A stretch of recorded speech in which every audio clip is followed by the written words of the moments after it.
Quero cumprimentar você com a paz do nosso Senhor Jesus, amém? Amém. Paz, né? Paz, que palavra engraçada ultimamente, né? Que a gente tem tanto ouvido falar a procura pela paz no mundo, né? Tanto lugar aí em guerra, em lugares à beira da guerra, e vem o cristão falar de paz. Como é que funciona esse negócio de paz, né? Para nós é diferente, não é verdade? Porque a nossa paz é aquela paz que a Bíblia fala que excede todo entendimento. Por que essa paz ela excede todo entendimento? Porque a gente não entende mesmo. Como que a gente consegue ficar em paz com os muros caindo ao nosso redor? Porque nós acreditamos e confiamos em um Deus, não um Deus que nos livra de todos os nossos problemas, porque Ele não faz isso, mas um Deus que segura a nossa mão e atravessa conosco todos os problemas, amém? Por isso que essa paz ela não dá para entender. Nem a gente entende, a gente não sabe como é que explica esse negócio. Mas a gente sente essa paz, isso é muito bom. E cada vez que eu venho na igreja, independente de qual seja, eu entendo por que é importante vir para a igreja. Porque a gente ouve uma mensagem, um conforto, uma chamada de atenção, uma bela canção, e a gente sai cada vez mais reconfortado, né? Então, que Deus abençoe a sua vida e que Ele continue te mantendo firme e vindo para a igreja, porque é aqui que a gente tem esse encontro especial com Deus, não é verdade? Muito contente de estar com vocês nessa manhã. A gente vai estudar aqui um texto muito intrigante e importante para a nossa vida. Mas quero trazer o abraço também da minha família, minha esposa e a da nossa filhinha de 1 mês. Era para estarem aqui, mas ela está bem, bem assim, enjoadinha esses dias. E eu quero dar um testemunho aqui também. Como é importante vir para a igreja e experimentar e ter essas experiências de fé, né? Eu cheguei hoje aqui bem assim, com o coração apertado, porque ela fez um examezinho ontem e está com um índice de uma substância chamada bilirrubina, que deixa a pele amarelinha, né? Bem alto, né? Eu pensando, gente, vou para a igreja, né? Falar de Deus, mais aqui com o coraçãozinho apertado. Mas cheguei aqui e pensei, vou deixar lá fora, não esquecer dos problemas, que não dá para esquecer, né? Porque eles nos lembram a cada segundo.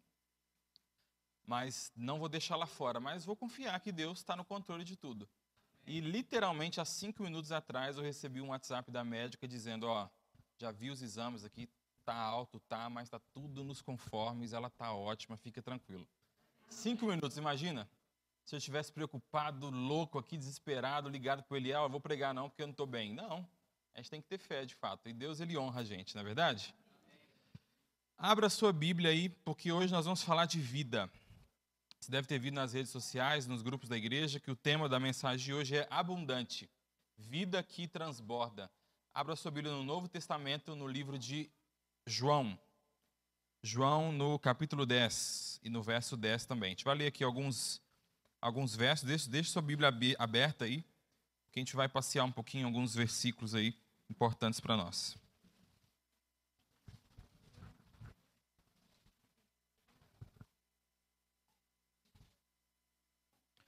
João 10, 10. João 10, 10. Capítulo 10 e verso 10. Todos encontraram? Amém? Então, curve a sua cabeça e a gente vai fazer uma oração a Deus nesse momento. Santo Deus, amado Pai, a sua palavra está aberta, Senhor, diante de nós. E a nossa humilde oração, Pai, é que o mesmo Espírito que inspirou os profetas a escrevê-la possa iluminar a nossa mente, Pai. E que a gente entenda, não um estudo, não uma discussão, mas que a gente entenda a sua mensagem para nós. Que seja a sua voz, Pai, a falar ao nosso coração nesse momento. É o que nós pedimos em nome de Jesus. Amém. Quero fazer uma pergunta para você. O que seria vida abundante? O que será que é essa vida abundante que nós vamos ler já já, né? Que João vem falando aqui. Qual que é a vida que vale a pena ser vivida, que os filósofos tanto tratam? Qual que é aquela, para quem já estudou aí, né, com o professor Garibaldi aqui na faculdade, eudaimonia, a vida que vale a pena ser vivida? Que vida é essa? Que vida é essa que vale a pena ser vivida? O que é vida abundante? Eu fui pesquisar e eu vi que vários filósofos discordam entre eles, né, sobre o que é vida, como que vive a vida, mas tem uma coisa que eles têm em comum. Todos eles buscam o sentido da vida. Algo maior que dê sentido à vida. Fui pesquisar no dicionário também. O dicionário traz uma definição do que é vida. E eu quero ler para você. Diz assim, segundo o dicionário, vida é estar com vida, existir, ter uma ocupação, uma profissão. Mas será que vida é só isso? Tem um autor anônimo que diz que viver é um desperdício de átomos. Olha que pessimista, né? Um desperdício de átomos. E tem um outro autor também, esse é conhecido, o nome dele é Carl Sagan. Ele ficou muito famoso por procurar vida fora do planeta. E um dia perguntaram para ele, por que você procura vida fora do planeta? Qual que é essa sua obsessão por procurar vida fora do planeta? E ele falou duas coisas. A primeira foi, se não há vida fora do planeta, o universo é um grande desperdício de espaço. E quando insistiram para ele, perguntando, por que você procura vida em outro planeta? Ele falou uma frase incrível. Para que eles nos ensinem como viver. De fato, a nossa humanidade esqueceu como é que vive. A gente colocou a vida, muitos de nós, né, não sei se todos vocês, mas talvez eu estou falando para algum de vocês aqui, que colocou a vida no automático. Já dirigiu carro automático? Eu já, só dos outros, né? Eu não, mas eu já dirigi carro automático. É legal, é bem legal. Você aperta um botão, um pedal e aperta outro e você resolve a sua vida toda ali. Muitos de nós colocamos nossa vida no automático. E quando a tal da pandemia veio e nos obrigou a voltar para o manual, muitos de nós não conseguimos manejar esse veículo chamado vida. Eu sei que tem psicólogos aqui, né? E há muitos amigos psicólogos, conversando com eles, disseram do aumento de número de pacientes, aumento de casos de depressão, pensamentos suicidas, porque a gente não sabe, a gente desaprendeu esse negócio de vida. Como é que é esse trem de vida? Como é que vive esse negócio? Porque a gente colocou a vida no automático, a gente usa os nossos smartphones, os nossos tablets, os nossos computadores, nossos carros automáticos, né? Nossas televisões, para que tudo isso nos automatize na nossa vida. Em uma cidade da China, onde a pandemia se iniciou, né? Em uma cidade chamada Xi'an, é uma cidade de 12 milhões de habitantes. E ali as filas nos cartórios dobravam o quarteirão, davam 2 voltas no quarteirão, com pessoas querendo divórcio. Durante a pandemia, entendeu que esse negócio de casamento também não dá certo. Não consigo conviver com a minha esposa, meu esposo não. Porque, mais uma vez, nossa vida estava no automático, numa configuração onde a gente se via 1 hora, 2 horas por dia, e a pandemia deu esse baque, né, esse soco no estômago. O fato é que a vida veio a este mundo há quase 2000 anos para nos ensinar como viver. E é isso que a gente vai ler um pouquinho e estudar nessa manhã de sábado. Leia aí comigo o verso 10 do capítulo 10. Esse é um verso muito famoso, né? Diz assim, o ladrão vem somente para roubar, matar e destruir. Eu vim para que tenham vida e a tenham em abundância. Esse é o nosso Jesus. Quando você olha aqui para o verso 9, a gente não vai ler aqui, o verso 9 não, o capítulo 9, né? A gente não vai ler aqui, mas quando você observa o que está acontecendo no contexto imediato para chegar a esse momento que Jesus está conversando, Jesus estava andando com seus discípulos, como ele fazia, tinha alguns seguidores, mas ali tinha mais discípulos mais íntimos dele, e ele se encontra com um cego. E aí os discípulos que estavam com Jesus há certos anos ali quase, mas ainda não haviam entendido algumas coisas, né? Eles perguntam para Jesus assim, mestre, esse indivíduo que está cego aqui, quem foi que pecou? Foi ele ou foi seus pais, né? Os discípulos, na verdade, eles tinham uma certa dificuldadezinha, né, de entender as coisas, porque em vários momentos Jesus tem que dar um puxão na orelha. E aí, porque essa era uma crença comum, né? Se você está com uma doença, se você não tem um braço, não tem uma perna, ou não enxerga, pecado foi, ou seu ou de algum familiar, de fato foi. Jesus fala para eles o seguinte, essa doença é para a glória de Deus. E aí a gente sabe, né, do que acontece, esse cego é curado, e agora ele começa a contar para as pessoas, e chega nos ouvidos de um grupinho chamado fariseus, e eles falam, que negócio é esse? Como assim você foi curado? Procuram ele, entrevistam os amigos, entrevistam a mãe, ao ponto da mãe falar, ele já é a maior de idade, pergunta para ele aí, não vem trazer esse pepino para mim não. e perguntam para ele o que tinha acontecido. O que aconteceu? E esse homem revela, olha, foi o tal do Jesus que fez isso. Filho de Deus. E ali eles começam a discutir, e ele fala, olha, não sei quem que era não, mas se esse homem não fosse de Deus, não poderia ter feito isso comigo. E os fariseus ficam ali atordoados, e nesse momento, Jesus começa um discurso. E é o discurso que está no capítulo 10. Você vai entender já porque essa introdução é importante para você entender o contexto ali onde Jesus fala sobre vida abundante. Mas leia comigo aí o verso 1. Em verdade, logo após esse negócio com o cego, né? Essa confusão ali, os fariseus ficam muito bravos, porque quem que é esse homem, né, que já estava causando rebuliço e agora curou, e até o cego que foi curado está falando que esse homem é de Deus. Jesus começa dizendo, verso 1. Em verdade, vos digo. Quando Jesus fazia essa dupla introdução, né, em verdade, era porque o negócio era importante, né? Então, leia aí. Em verdade vos digo, o que não entra pela porta no aprisco das ovelhas, mas sobe por outra parte, esse é ladrão e salteador.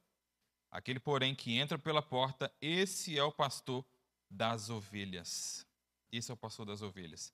E aqui Jesus já começa dando uma indireta, né? Aquele que não entra pela porta está se referindo a quem aqui? Fariseus, que queriam fazer parte do reino de Deus, mas não queriam passar pela porta. Certo? Não queriam aceitar a Jesus, não queriam aceitar a identidade de Jesus, quem ele era.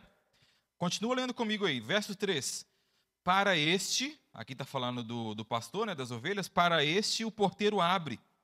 As ovelhas ouvem sua voz. Ele chama pelo nome as suas próprias ovelhas e as conduz para fora.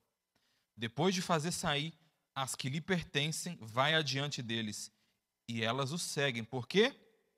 Lhe reconhecem a voz. E aqui eu quero fazer uma pausa, porque a Bíblia, ela não é um livro de coincidências. O que está aqui foi proposital para falar no seu e no meu coração. E se você reparar, até o verso 5 aqui, tem um negócio que se repete, tem uma expressão que se repete, que é essa aqui, ó. As ovelhas ouvem a sua voz. Ele as chama pelo nome, as suas próprias ovelhas. Depois de fazer sair as que lhe pertencem, vai à frente, né? Aqui no verso 5. Mas de modo nenhum seguirão o estranho, antes fugirão dele, porque não lhe conhecem a voz. Jesus, se você continuar lendo o capítulo, ele vai repetir isso além dessas mais 6 vezes. As minhas ovelhas, as que me pertencem, as que reconhecem a minha voz. Ele vai repetir isso. Por que Jesus está repetindo isso? Para dar ênfase no tipo de relacionamento que o pastor tem com as ovelhas. E que relacionamento é esse? Intimidade pessoal, isso mesmo. Um relacionamento de intimidade, onde o pastor fala, a ovelha ouve e ela reconhece a voz. E ela não segue a voz do ladrão, daquele que é estranho. Por quê? Porque elas não reconhecem a voz dele. Jesus está falando aqui várias coisas ao mesmo tempo. Ele está dizendo primeiro para os fariseus, ó, vocês querem fazer parte do reino, mas vocês não querem passar pela porta. Então vocês querem pegar um atalho, pular dentro do aprisco. Isso não é possível. E ele está querendo dizer para as suas ovelhas que o tipo de relacionamento que ele quer ter com a gente, com as suas ovelhas, é um relacionamento de intimidade. Que coisa linda, né? Imagine esse relacionamento onde ele fala e as suas ovelhas reconhecem a voz. Elas seguem porque reconhecem a voz. Elas saem, encontram alimento, encontram pastagem e voltam, porque elas estão com o pastor. Mas a história continua. E no verso 6, Jesus lhes propôs esta parábola, mas eles não compreenderam o sentido daquilo que ele falava.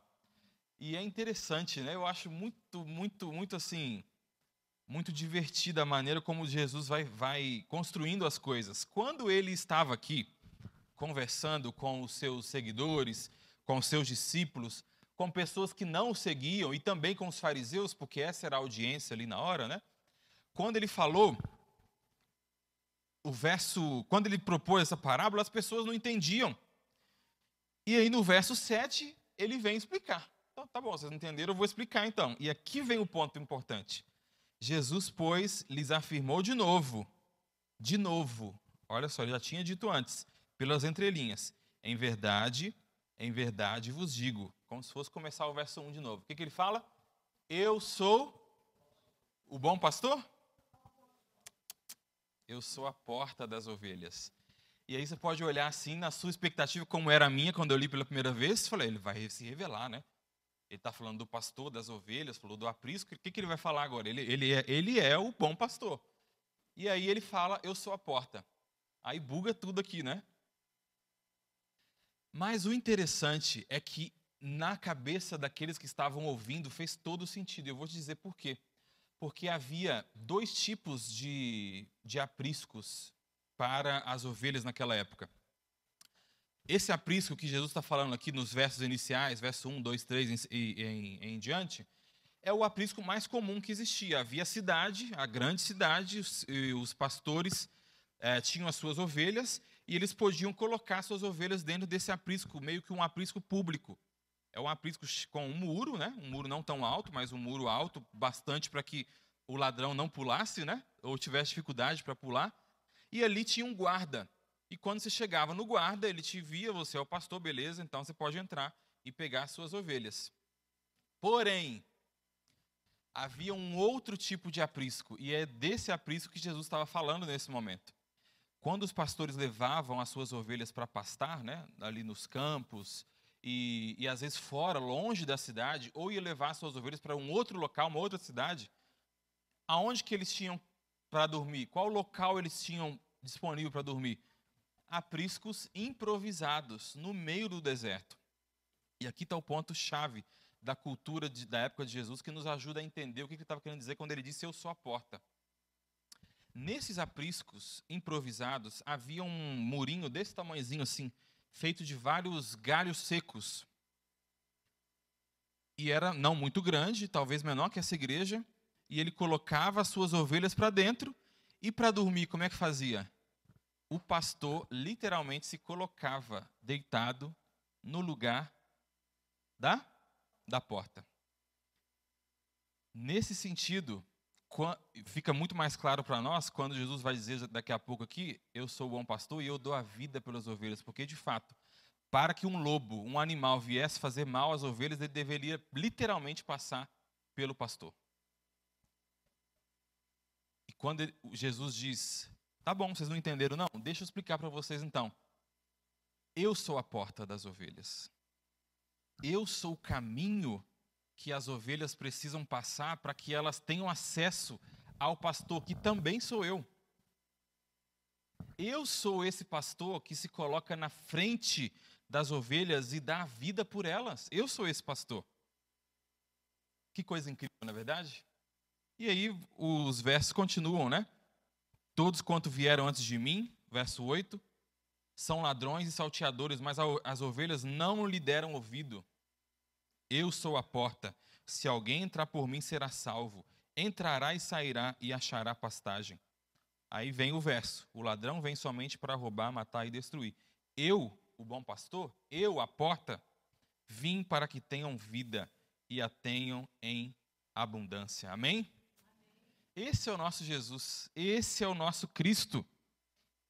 É o Jesus que, aquele que entra por ele, entra, sai, encontra alimento, encontra conforto, porque nós passamos pela porta, nós passamos por Cristo, nós passamos por Jesus, e quando entramos no aprisco, nos encontramos com Ele, com Cristo, com Jesus, o bom pastor, aquele que dá a vida pelas ovelhas, como diz o verso 11, né? Eu sou o bom pastor dá a vida pelas ovelhas. Nesse sentido, meus amigos, aquilo que Jesus oferece é aquilo que Ele é. Você deve estar fazendo a conexão com alguma música, né? É verdade. Mas essa música é muito sensível mesmo, porque ela revela uma grande verdade. Aquilo que Jesus oferece, Ele é. Jesus, lá em João 14, 6, Ele não é aquele que mostra o caminho. Ele é o caminho. Ele é a verdade. Ele é a vida. E ninguém vai ao Pai sem passar por Ele, pela porta. Ninguém vai ao Pai, ninguém entra no reino, Ninguém faz parte do povo, ninguém se encontra com um bom pastor sem passar pela porta, sem conhecer o caminho, sem conhecer a verdade, sem conhecer a vida.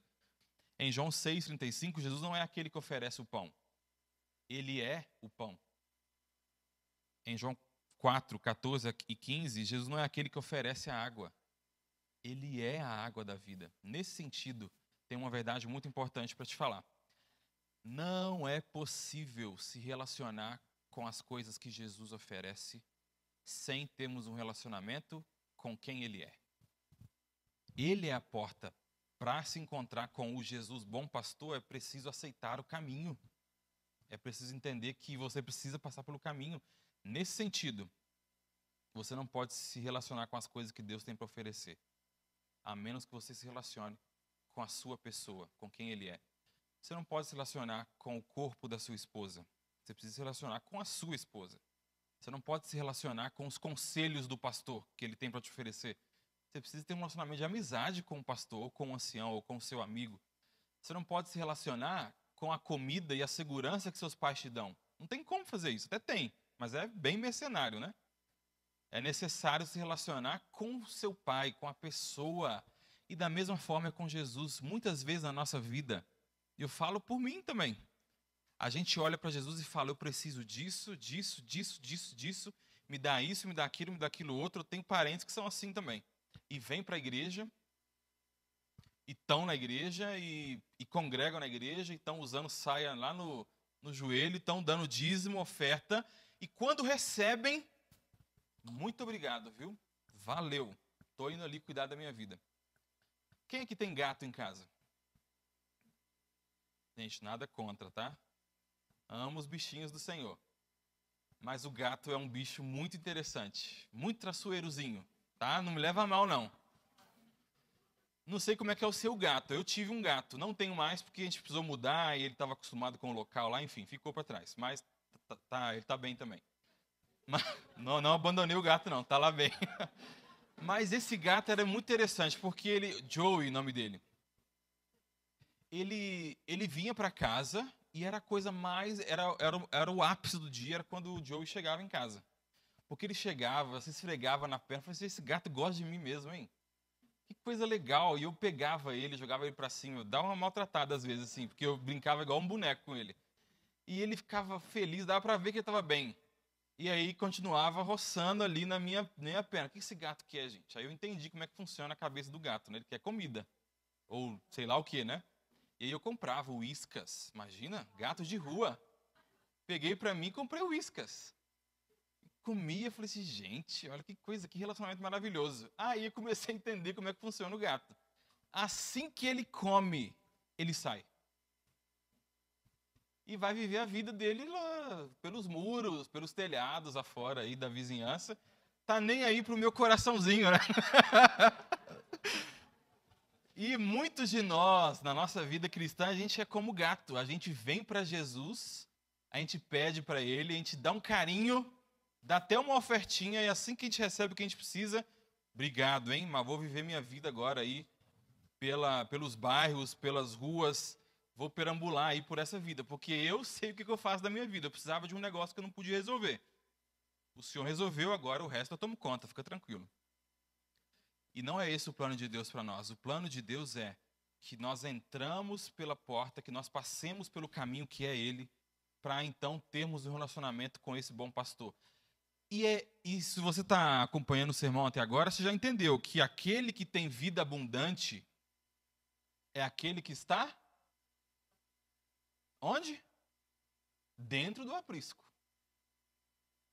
Por isso que muitos de nós, eu e você talvez, tenhamos dificuldade para avançar na vida, para experimentar essa tal vida abundante. Por quê? Porque a gente se recusa a entrar no aprisco. Porque quando a gente entra no aprisco de Jesus, as regras são do pastor. Meu aprisco, minhas regras, né? As regras são do pastor. E a gente tem dificuldade às vezes com isso, não é verdade? A gente entrega a nossa vida, mas a gente entrega ela em parcelas. Vou financiar minha entrega a Jesus em 48 prestações. E vou entregando devagarzinho. Se eu vejo que vai dar certo, eu vou entregando mais. quando o que ele nos convida é pela fé dizer, não sei se vai dar certo não, mas eu tenho fé, então toma aqui, ó, cuida, porque eu sei que vai dar certo. Estou desconfiado, mas sei que vai dar certo. A Estherzinha, minha filha, nossa filha, né? Quando ela nasceu, ela passou bastante mal. E ela ficou uma semana internada, né? E um pastor, uma vez, um amigo, grande amigo meu, me perguntou como é que está o coração aí, William. Eu falei assim, olha, estou com medo, mas estou confiante. E ele falou, não, essas duas coisas não se conversam. E eu pensei, meu Deus, será que eu estou vacilando aqui? Depois eu pensei, isso aí se conversa assim. Sabe por quê? Porque os discípulos, quando estavam no mar com Jesus, e a tempestade estava ali, né? E os discípulos experientes, gente do mar, se ficou com medo é porque o negócio estava feio mesmo. Eles ficam com medo, acordam, Jesus, a gente vai morrer, e aí, você não está nem aí, não? Jesus se levanta e repreende os discípulos. Por quê? Porque eles estavam com medo? Porque eles não estavam demonstrando fé. Está com medo? Vai com medo mesmo. Mas não perca a fé. Eu vou me jogar nesse abismo aqui, não sei o que vai ter ali, eu tô com medo do escuro, eu tô com medo do meu próximo passo, eu tô com medo se vai ter alguém para me pegar.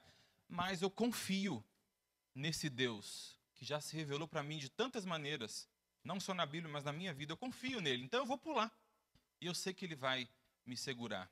Não vou financiar em 48 vezes minha entrega, eu vou entregar de vez, porque eu sei que ele vai cuidar de mim. Não sei como,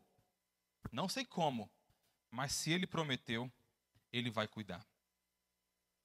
É preciso nos relacionarmos com aquilo que Jesus é, não apenas com aquilo que ele oferece, porque ele é aquilo que ele oferece. E agora a palavra abundante, que é o tema da nossa mensagem. Eu vim para que tenham vida e a tenham em abundância. Essa palavra é uma palavra importante. Eu sei que deve ter teologanos aqui, e os professores de teologia falam que as línguas originais da Bíblia é igual roupa íntima. A gente usa, mas ninguém precisa saber, né?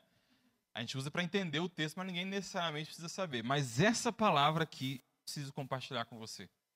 Porque a palavra abundante, ela traz muita vida no meu coração. Eu quero que isso esteja no seu também. É uma palavrinha grega, obviamente, de nome perisson. E olha o significado dessa palavra. Abundante, abundância. Muito, muito mais, além da medida, uma quantidade tão abundante que chega a ser mais do que era de se esperar ou antecipar.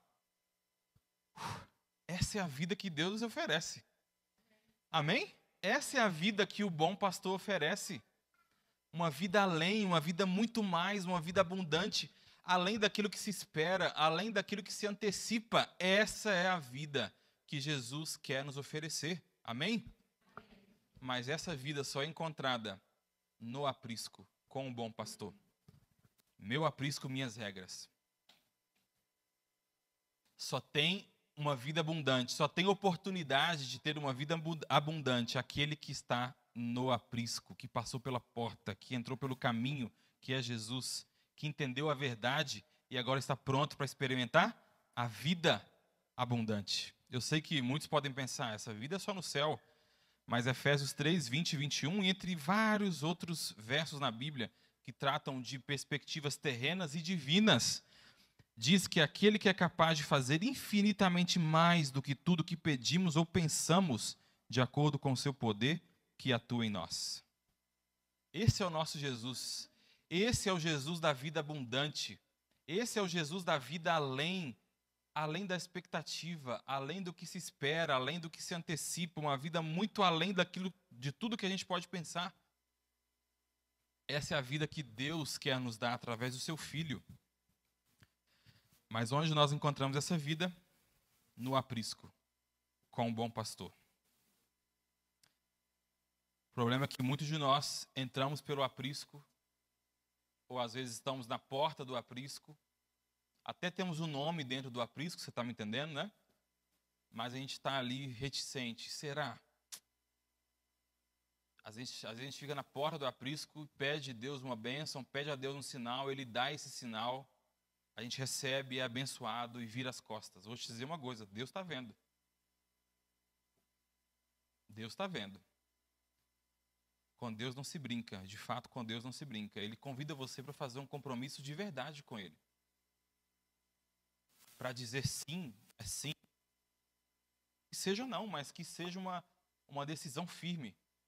Mas, em nome de Jesus, essa igreja vai tomar a decisão pelo sim, amém? Vai tomar a decisão por entrar pela porta, passar pela porta e ter um relacionamento de fato com o bom pastor. Se você já está no aprisco do bom pastor, mas está pensando em caminhar sozinho os seus próprios caminhos, entenda, você nunca vai encontrar vida que vale a pena ser vivida fora do aprisco. Se for para viver fora do aprisco, de fato, aquele pessoal lá estava certo. Viver é um desperdício de átomo. Viver é um desperdício da própria vida, de fato. Vida do dicionário todo mundo tem. Estar com vida, ter uma profissão, uma ocupação, isso aí todo mundo pode ter. Não precisa ser crente, não precisa ser religioso, não precisa ser nada. Mas vida abundante, vida que transborda, vida que é além de tudo que a gente pode imaginar, somente no aprisco, com o bom pastor. Se você está aqui no aprisco, mas está pensando, será que esse negócio vale a pena mesmo? Posso dizer por experiência própria que vale a pena. E posso dizer uma outra coisa.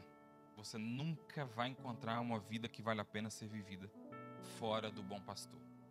Fora do aprisco, longe do bom pastor. Somente o bom pastor, meu amigo, minha amiga, pode te dar um propósito pelo qual viver. Somente o bom pastor pode te dar um propósito de vida. Porque viver sem propósito também não vale a pena. Não vale a pena. Viver para respirar, qual que é a nossa diferença para um cachorro, para um animal? Essa vida não vale a pena viver mesmo. Mas a vida que Deus tem para nos oferecer, essa vida dentro do aprisco, essa vida abundante, é uma vida com propósito. Eu quero fazer esse apelo para você porque talvez você esteja aí ouvindo diariamente, né, a igreja apelar, se você quer se envolver em algum ministério, inclusive abre um parênteses, né? Deus abençoe vocês pela organização da igreja. Deus abençoe. Estão prontos para ir para um templo de verdade, de fato. Deus abençoe vocês. Fecha parênteses. Mas talvez eu estou falando para alguém que está sendo reticente em se envolver mais com as coisas de Deus, com os ministérios da igreja. Vou dizer uma coisa para você, Deus te deu um dom. Se você ainda não descobriu, reclama com Ele. Porque Ele tem um dom para te despertar no seu coração, na sua vida. Talvez estou falando para alguém que está reticente em se envolver mais com a igreja, com as... Ah, mas pastor, eu não tenho muito jeito para isso. Talvez você não tenha jeito para estar aqui. Talvez você não tenha jeito para estar ali. Mas você tem jeito para qualquer outra coisa. A nossa igreja é dividida por dons. Os ministérios são divididos por dons. E seguramente você tem um dom que pode ser usado na causa de Deus. Anota a placa. Quando você intercepta a sua paixão com a sua habilidade e encontra um propósito espiritual nisso, ali está o seu chamado. Eu sei qual que é o meu. Você sabe qual que é o seu? Talvez seja para ser uma bênção aqui na igreja. Talvez seja para ser uma bênção em uma cidade vizinha. Talvez seja para ser um missionário transcultural. E aí fala com a gente, né? Que a gente consegue um lugar para você trabalhar. Mas de fato você precisa viver essa vida abundante. E uma vida abundante é uma vida com propósito. E eu oro, de verdade. Eu oro muito para que Deus desperte em você o seu chamado. Eu oro muito para que Deus faça com que você viva uma vida fora do dicionário, uma vida com propósito, uma vida que vale a pena ser vivida, uma vida abundante, que é além daquilo que a gente espera. Você pode estar olhando assim, esse negócio é muito difícil. Eu falei, é difícil mesmo, mas depois que você entra no aprisco, já era. Você vai se encontrar com um bom pastor e vai ter essa vida. Quantos de vocês gostariam de dizer nessa manhã, pastor, e Deus, né, óbvio, eu quero viver essa vida abundante. Eu quero viver uma vida que vale a pena de fato ser vivida. Eu quero viver uma vida com propósito.